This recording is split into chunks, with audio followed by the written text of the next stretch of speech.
Alright, so as I said, my name is Mangeshi, and I'll be taking you through this particular session. And it's such an honor to be able to speak about, I think what you're talking about, the only constant is change. And even as the world that we're living in now, there's a lot of changes. And what I want us to discuss is how to future-proof our SACCOs, right? And so to do this, obviously you've heard about artificial intelligence, and it's really just a buzzword. Everyone is talking about artificial intelligence, but I want us to see how is that actually relevant to us, and how do we need to be able to adapt. And from artificial intelligence, it's not just artificial intelligence, we also have cybersecurity and digital transformation. And so that's what I want us to talk to you. I want to talk to you about today. And so I think even when I was growing up and just looking through artificial intelligence, even from the screen there, you can see Robocop. I don't know how many of you knew Robocop.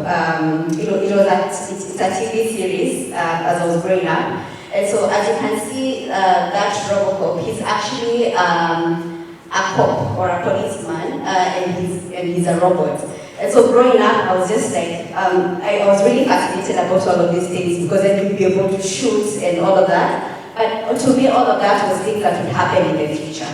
So I think artificial intelligence, from a very long time, I thought that it's something that was going to happen in 2050, 2060, but this is actually happening now, right? And even you can see that one, people in space.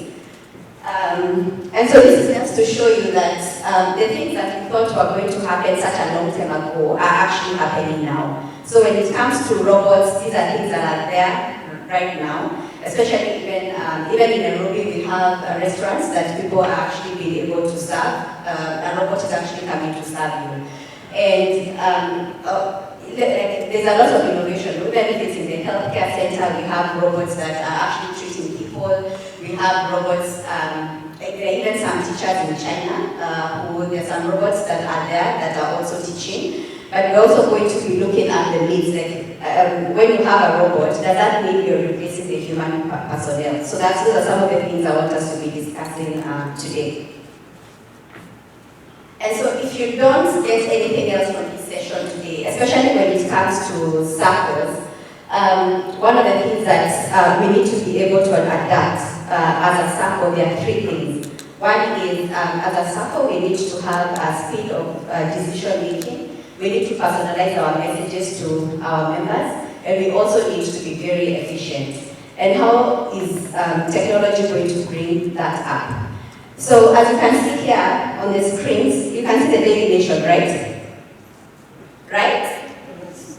Okay, so you can see this is, if we don't adapt, these are some of the things, and these are some of the messages that are, or the headlines that will appear. So the first one there says, FinTech Giant, this is just a quote, FinTech Giant Educash, there is no SACCO like that, lures 50,000 teachers from traditional SACCOs with instant AI-powered loans. SACCO boards crumble for answers. So this is, as you can see, even the date today, it says Wednesday, November 12th, so it's not Daily Nation today. But you can actually see that, for example, if you don't adapt, the teachers are going to go to SACCOs that are actually AI-driven. Are we together?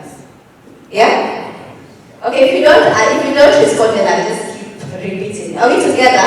Yes. All right, thank you. And then the other one there, you can see, beloved teachers SACCO declares insolvency after CEO's email compromise leads to massive theft. Member savings vanish. So even as we look at technology, there are very many risks that come across that, and so we need to be able to mitigate those risks. So that's also something that could happen if we're not careful. And then another headline that will also happen is data breach. You can see the other nation, the other one there. Data breach at major SACCO exposes thousands of teachers' personal data, loan histories on the dark web. So you can see even with all the technology, there are things and there are risks that we need to be able to mitigate, right? So do you want to be a part of this story? Do you want us, your SACCO, to be part of this headline? No? No, yes. Okay, let's just, because this is something that is very clear to me. So it's no or yes? No, yeah? Okay, definitely. So thank you for that. And so without much ado, I just want to discuss quickly what is artificial intelligence. And artificial intelligence really is just programs that mimic human thinking. So these are programs that ordinarily anything that we do as a human being, then we are having programs doing that for us. And I just wanted to define very quickly, I don't want to get into a lot of technical jargon, but because you're in an artificial intelligence session, then it's also good even when you live here, like, someone, you can be able to define artificial intelligence, you can be able to define, so artificial intelligence itself is also a field of study. Like, say the same way you have physics. So physics, you have different fields, different sub-learnings, like maybe you have thermodynamics, that's part of physics. So you have machine learning, that's also part of artificial intelligence. And machine learning really is just programs that you train on a particular model, and then it learns from the data that you have given it, and then it makes predictions. Yeah? So that's machine learning. And then when you have deep learning, it's also a subset of machine learning. And really this one just helps you to be able to classify different data. I'll not get into the specifics, but then the other two that I just wanted to discuss is discriminative artificial intelligence and generative artificial intelligence. So the reason I'm talking about this is because I know most of you are also familiar with a lot of artificial intelligence tools, maybe like ChatGPT.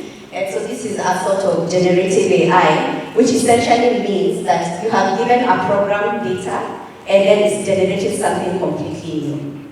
And maybe just so that I'm also very clear on generative AI. So what essentially happens is we have, because remember, for artificial intelligence, you're actually training, you're giving the system or the machine data, and then it starts learning. And so for a very long time, or even artificial intelligence a long time ago, it was not able to generate something new. It's just you tell it, give it some data, but it doesn't generate anything new. But now, with artificial intelligence, it actually creates something and is able to learn from different patterns. So that's just an overview, but I don't want to get into very technical, but just so that we understand what that is. And so why is artificial intelligence important right now, especially in this day and age? You can be able to see even from the screens there that we have organizations that now use AI. About 75% of organizations use AI. That's a McKinsey report. And then you're also seeing that 49% of businesses expect generative AI to boost profits over next year. That's PricewaterhouseCoopers. And then you're also seeing employees generating, using generative AI to improve efficiency. So that's also a PwC report that happened this year. So even from the statistics that are showing on the screen, you can see a lot of people are starting to use artificial intelligence, and we need to make sure that we're not left behind. And so just to share with you the artificial intelligence tools. How many of you have used ChatGPT, for example? By show of hands? Yeah, thank you so much. So you can see a lot of us are using ChatGPT. And just also to show you, my daughter is 10 years old. So whenever I ask her a question, I expect her to even the way growing up, either she will refer to her textbook or even use Google. But when I ask her a question, she's like, oh mom, let me just go and use ChatGPT. So you can imagine if this is a 10-year-old, these are the customers that you'll be having, a couple of years to come. 18-year-olds, 30-year-olds, everyone is using the artificial intelligence tools. And so because of this session, one of the things I've also done in each of your tables, I have a paper there that just shows the ChatGPT tools. It's just one paper. Okay, I'll just show you. But it just shows the tools that are there. Other than ChatGPT, there are so many other tools that you can use.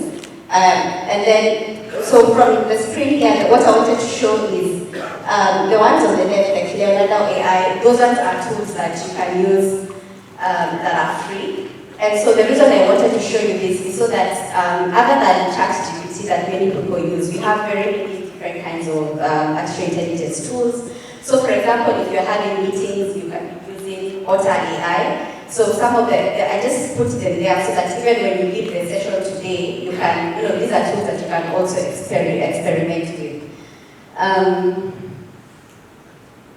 So with artificial intelligence, because of the rate at which it's actually going, we're having a lot of, and I know you discussed this previously in some of your sessions, is that even with the technology, it's very easy for us to, the daily nation that I have just presented, it's not easy for you to know which one is real and which one is fake, right? So, for example, out of these images, one of them has been taken with an actual photo, and the other one is actually generated by AI. So, I just wanted to check with you, out from the two photos, can you tell which one is actually generated by AI, one or two? So by show of hands, which one do you think is generated by AI? One? You can see, right? Peter, what is it? Number?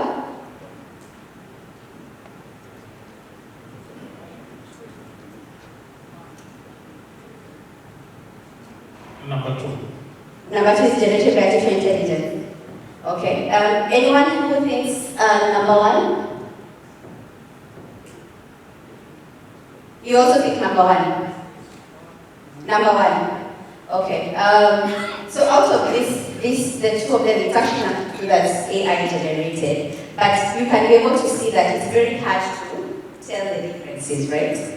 And so even the reason why this is also relevant to us is even as we make our Sacco applications, we are also starting to see some deep fakes, like where a member can actually, or a program can actually be signed and you're not sure whether this is real or this is fake. So this is the one that we're living in. And then I'll not ask maybe by short hands, but you can also see this is also something very, number 1 and number 2. So here it's which of them is also AI generated, and here you can see number 2 is actually the one that is again AI generated. So this is just to set the pace and just to see, show you where the one that we're living in. And so when we look at artificial intelligence, how is it relevant to SACCOs today?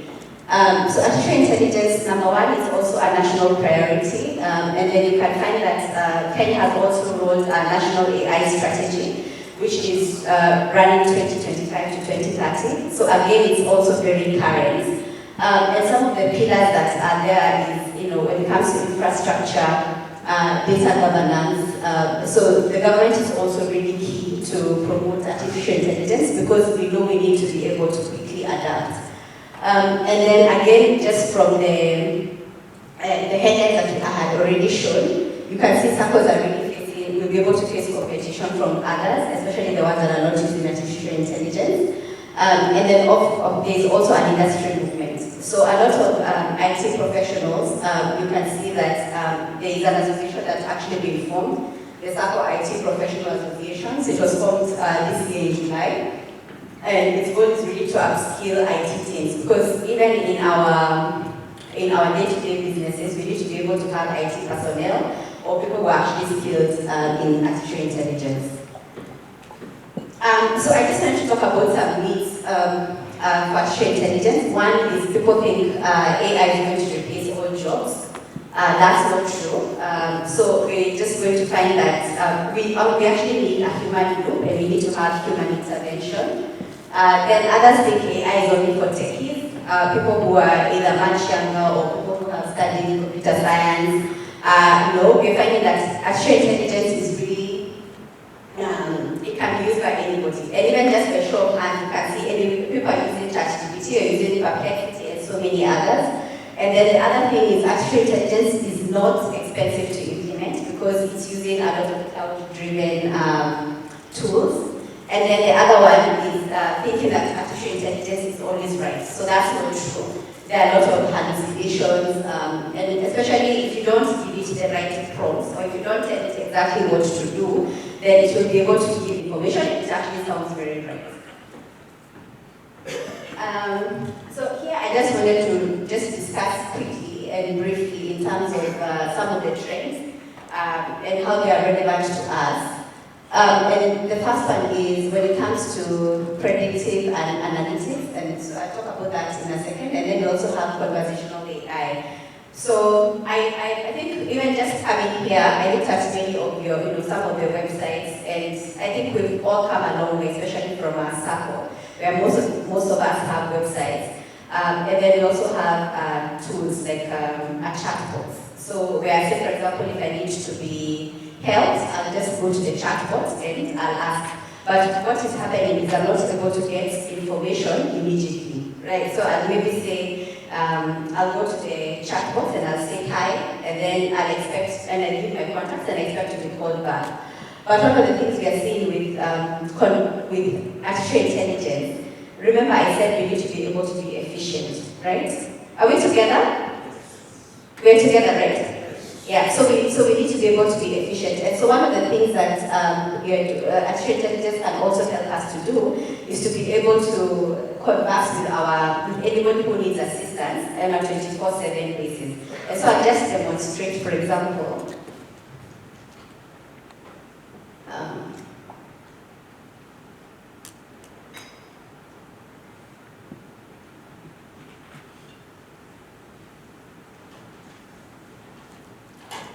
Okay, so this one, so you can imagine if I needed help from, like we use our mobile phones a lot.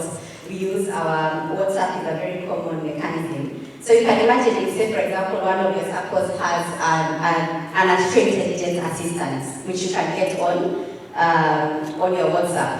So you come here, so for example, this is one I'm just testing, which is I've called it, you can see this is my WhatsApp, it's actually my WhatsApp. And then I'm saying I've called it a Sacco assistant. And so I just want to be, instead of me calling the Sacco or even instead of going through the process, how about I just use a human-like intervention and ask a couple of questions. So we'll just do it practically. So I'll just say hi. And then you can see it's giving me a response. And then it says, hi there, how can I help you? Do you have any questions? So maybe I'll just ask it, because remember, it already knows who I am, right? So maybe I want to ask it, what is my loan balance? I just type it there. Remember, it's on WhatsApp, my loan balance.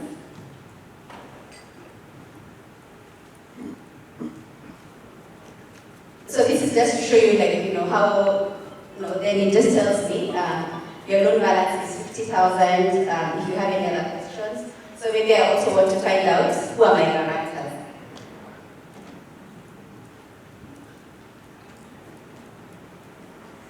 So remember, this is evidence.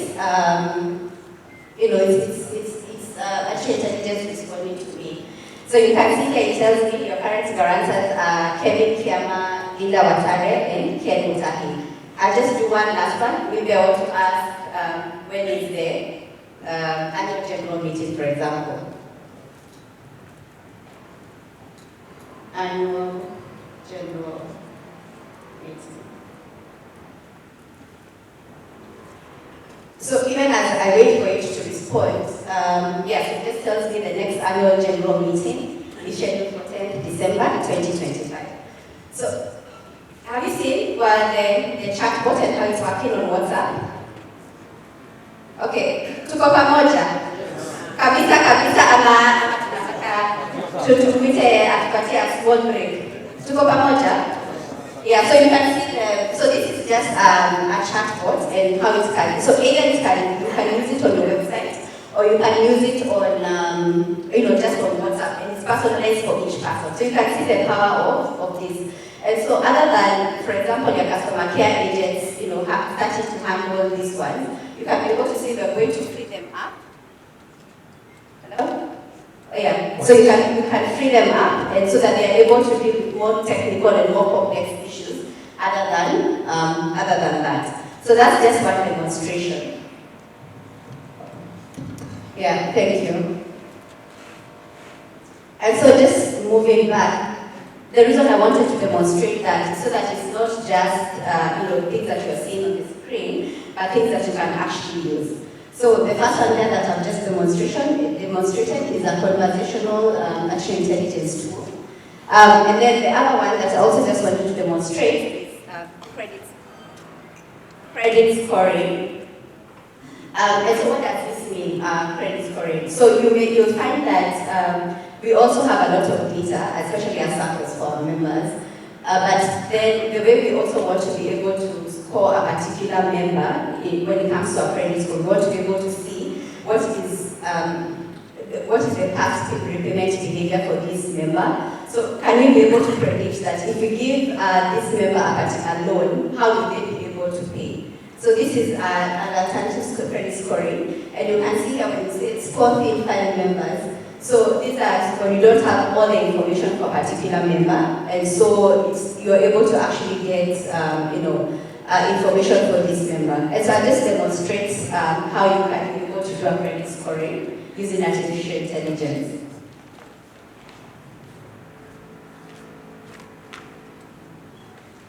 So this is not based on any Sacco, but these are just some information that Sacco usually has.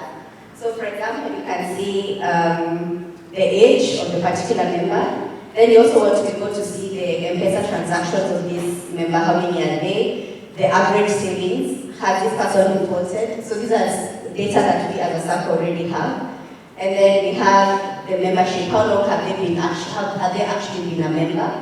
And then have they reported yes or no? So this is,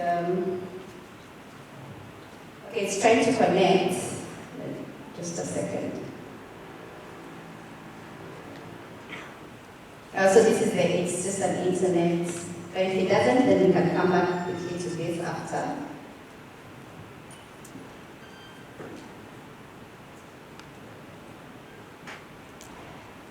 Okay, so it says I'm offline, so we'll just come back to that. But essentially what I wanted to demonstrate is when you have this particular loan defaults, we will be able to actually predict. You'll just click on, we have here the tools, the data extension tools, and ask you to predict. And so what will happen is, say for example for this member who is, who's age 28, it will be able to give you a percentage here, whether it's 80% will this person actually default or not. So we'll come back to it because you can see from the screen here it's trying to connect. This is the internet, but we'll just come back to that. But I hope you can be able to see some of how we are actually able to use artificial intelligence.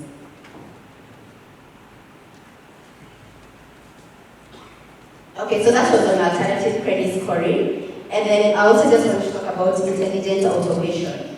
And so here, one of the trends that you'll be able to see, for example, when it comes to MasterCard, this is just an example where they're able to actually monitor the transactions on a live basis.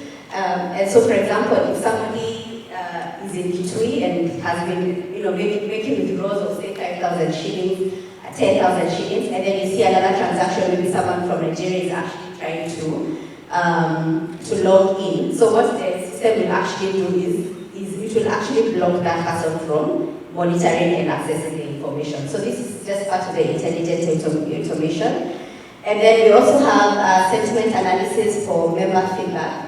And so essentially what this means is most of us are on social media as SACCOs. And so what you find is there are lots of people who make comments on social media and they say either I need help with this or they have negative comments. So what the artificial intelligence tool is going to be able to do is it will just pick the negative comments and give the customer service representative or the person who actually is supposed to be handling the things that are negative. And so once they're able to do that, then it takes those sentiments and responds very quickly. So this is just some sentiment analysis, and the example that I've given here that already is using this is South Africa's Discovery Bank that uses these behavioral nudges.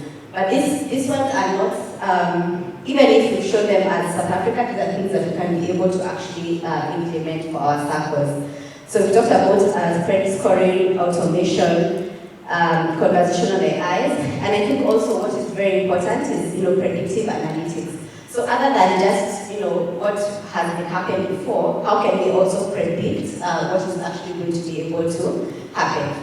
Will this customer be able to default, or what are the chances of this person? It will also be able to give a lifetime value for that particular customer.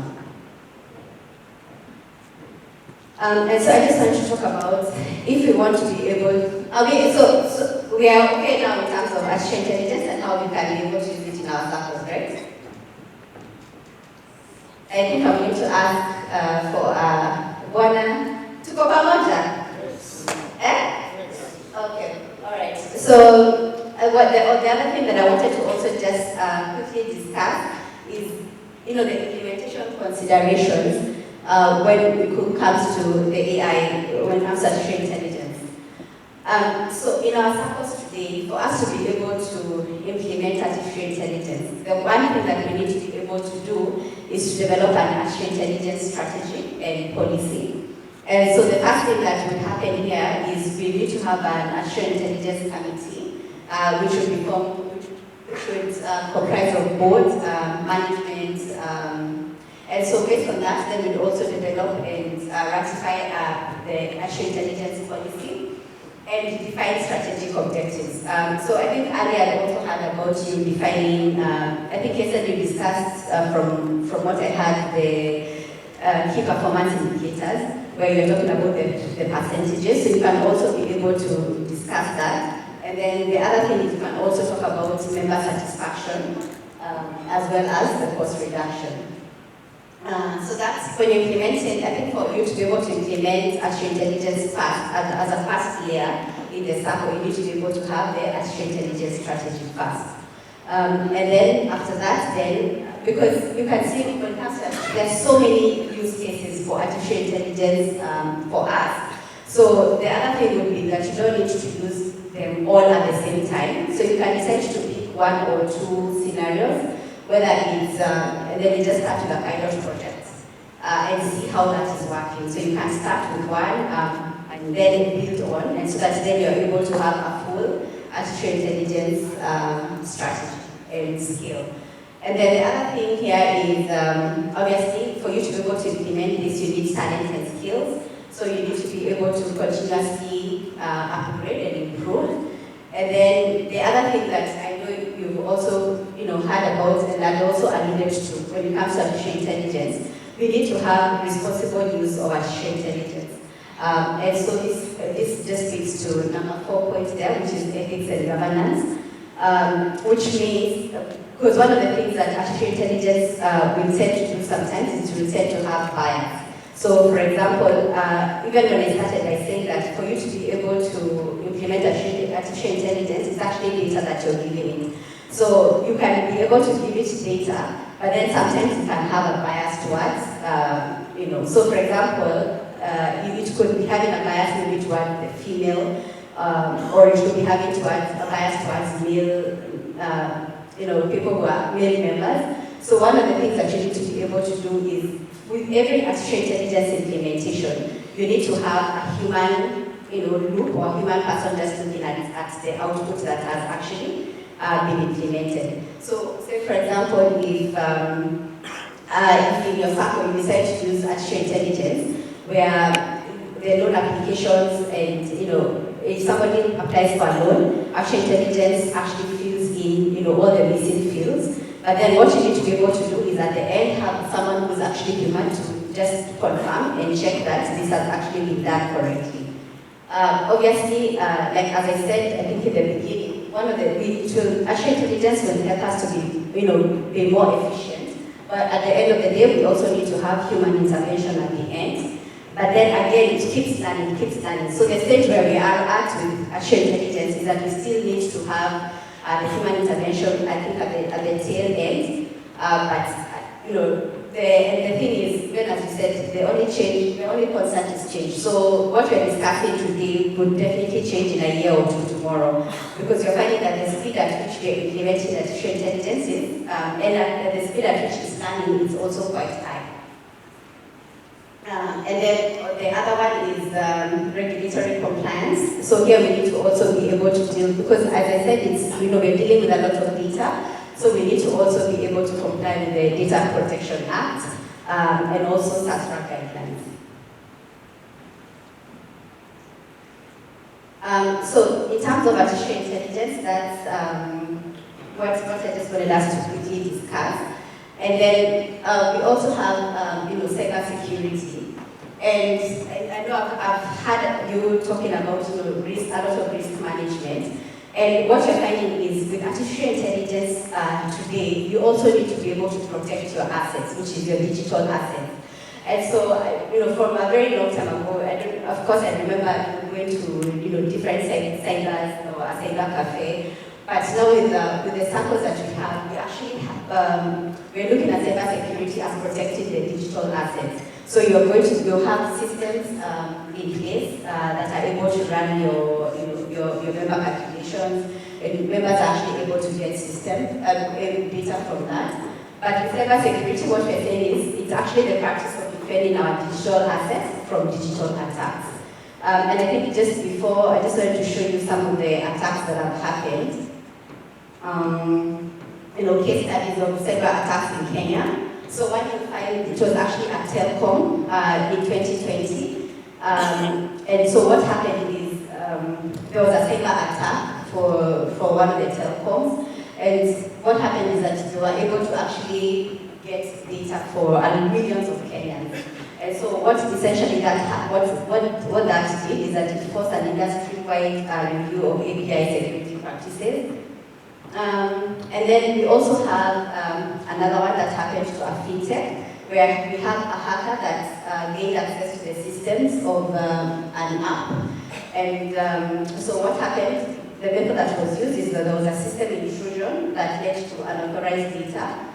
And so they were actually able to get the KRA pins, the IDs of and salaries and bank balances of the people that had subscribed to that particular app, and so there was a really huge data breach. That actually, the hackers are actually demanding. And so the impact of this is, people are actually able to steal your sensitive data. And the reason we're going through, cybersecurity is because even as a Sacco, remember the members have actually given money to you to safeguard. So if you go through a cybersecurity attack, then the first thing that's going to happen is members are going to lose trust in you, and that's not something that you want to be able to happen. So as leaders, it's our responsibility to just ensure that we have intelligent systems that are actually managing risk, managing our risk. And so I just want to just go through, some of the.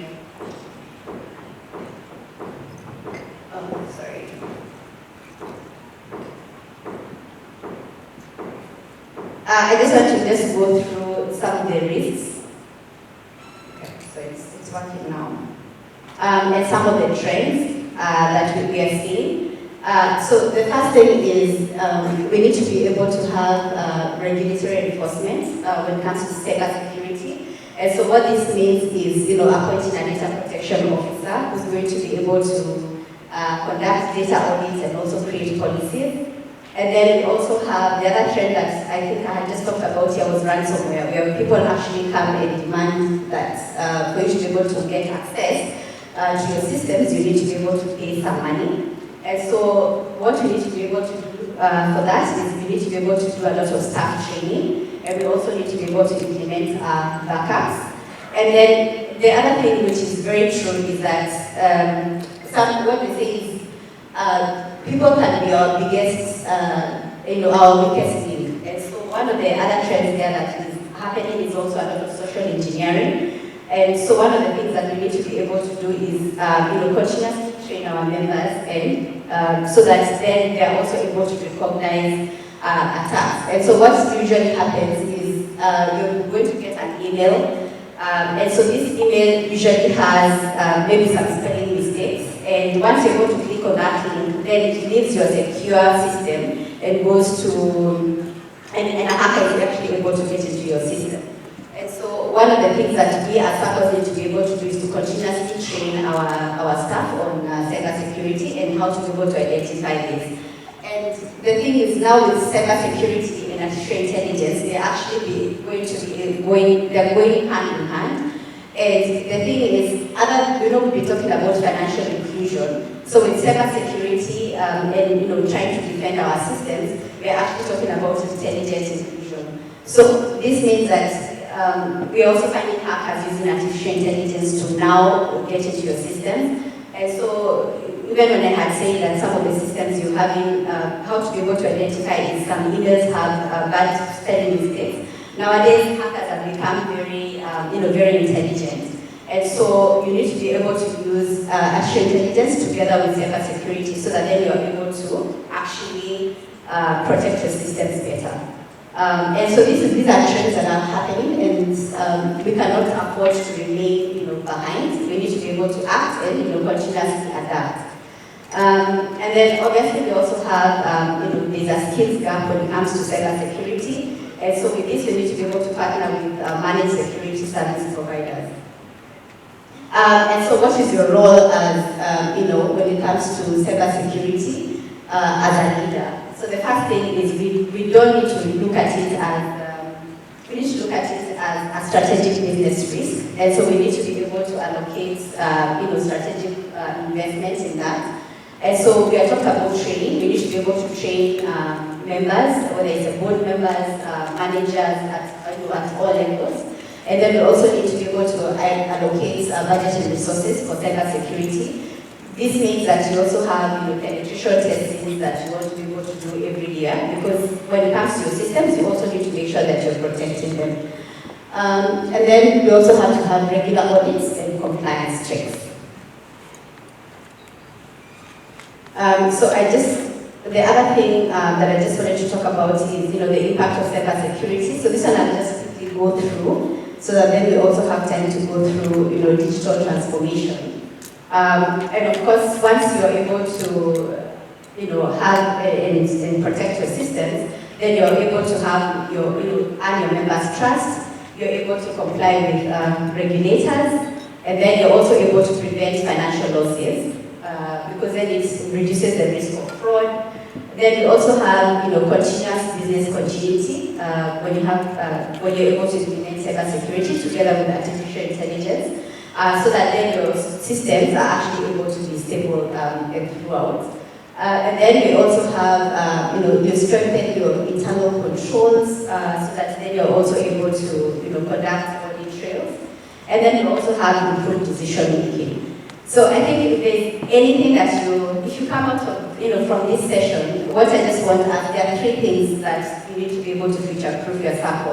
One is you need to be more efficient, you need to increase your speed of decision making, and you need to be able to personalize, your services to your members. And we're going to look at this shortly when we look at digital transformation.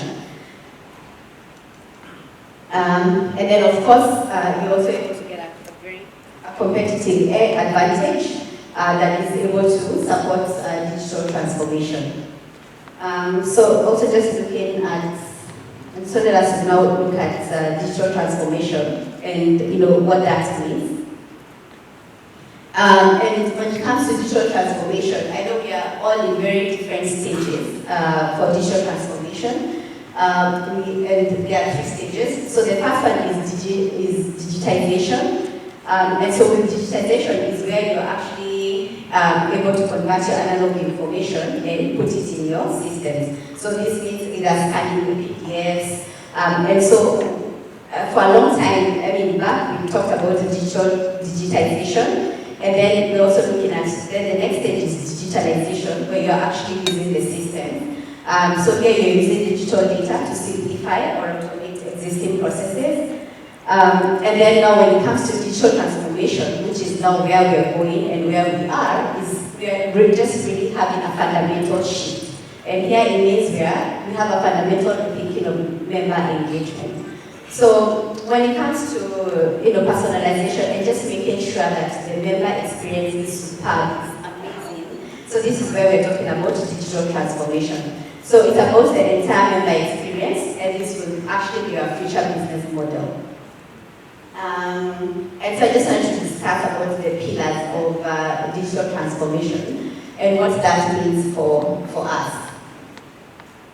Okay, so there are 4 pillars here. And the first one is member-centric digital experience. And so essentially here we are looking at seamless onboarding. So when it comes to a digital member, we could begin with KYC. And then you also have omni-channel accesses. So here you could be using mobile apps. So this could be for your loans, savings, statements and support. You can also, I'm sure most of us already use the USSD and online member portal. We also need to be very proactive when it comes to our members, which is being member-centric. So this again, where you could decide to implement chatbots for 24/7 support, personalized communication. And then the second pillar there is data-driven decision making. So I think even from the entire session we've been talking about data, and data is really key. And so one of the things that even as we're making decisions, because we're not making emotional decisions, we're actually making decisions that are based on data. We need to move from data rich, because we have the data, to actually be data intelligent. Because SACCOs actually sit on a gold mine of data, which essentially has the salary histories, the savings patterns, and the loan repayments. So transformation means not just using this data for record keeping, but we need to be able to anticipate and serve our members' needs even before they ask. Right? Tuko pamoja? Yeah, so the thing is we need to be able to serve, and this is where even for our SACCOs, we need to be able to see, whether it's smart lending, we're able to analyze the transaction history, and also give instant pre-approved loan offers. And then we also have personalized marketing, for example. So with the data that we have, we should be able to know who are the members that you can target, either for school fees, for holidays, based on the members' financial patterns. And then the other thing is predictive analytics. So with this one, we are able to forecast with the members, for example, who are the ones that are able to, you're able to forecast withdrawal trends that you're able to have and manage your liquidity. The third pillar that we have there is operational excellence and automation.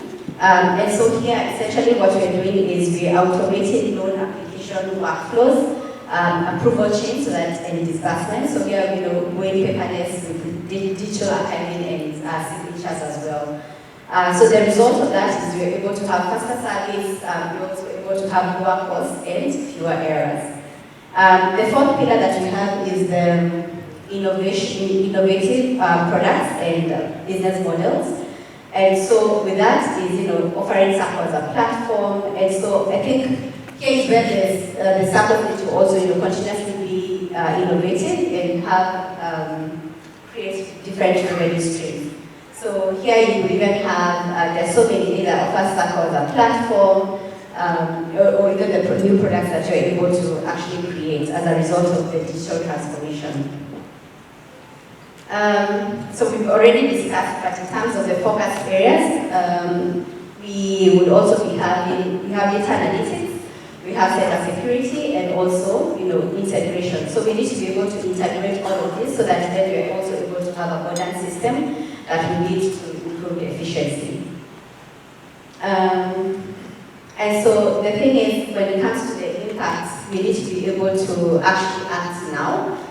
Because the cost of inaction is, we'll be having declining members and stagnation, especially if we are not able to, implement whether it's artificial intelligence or we're not able to protect our data. We would also become irrelevant in the market. We would, lack of implementation would mean that we have high operational costs, which you don't want. Remember, we need to be able to be more efficient so that we're able to actually provide value for our members. And then the other thing is that we will be able to, lack of implementation will lead to lots of data breaches and security risks. So I think, again, just in terms of our role, in terms of championing the change, we need to be able to set the vision and champion the cause. Again, we need to be able to allocate resources wisely. And then we also need to be able to ask the right questions. And so the right questions here would be, are we ready to implement artificial intelligence? what does that actually mean for a Sacco? Because the lack, if we continue doing things the way we're doing, then we're not necessarily moving with the times, and we need to be able to attract, continuously attract our members. Then we have the right data to support this, and then obviously, are we moving fast enough? So in terms of a roadmap, for example, when it comes to this particular implementation, again would be for digital transformation and the cybersecurity. Everything starts with having the strategy part, where we're able to assess the current technology, assess the current situation, and then continuously move forward and develop the transformation strategies. I just want to see if I'm able to connect now. Yes, and I think I'm able to connect. And this was just moving back to what I had. We had talked about the credit scoring. So here again, you can see the age here. And so, for example, what I want to be able to do here is I want to see if say, for example, this member who is 28 years old, and I say they have the loan default of maybe 0, and then they've been in the Sacco for 10 years. And so here, I want to see what would be, if I use predictive analysis, what is the possibility? So here, I'll just come and run my AI program. Oh, so I can see it's, again, still trying to connect to the internet, but it's fine. But we're still here, so even for the rest of the day, so if you want to actually see how this is actually working in real time, just be able to approach me, or even my colleague who is also in the session here. For the digital transformation, we've also gone through the leaders' roles. And so I think maybe I just wanted to pause here and just check if you have any questions for me at this point. When we have, when it comes to cybersecurity, I can see my time. I'll take any questions for now.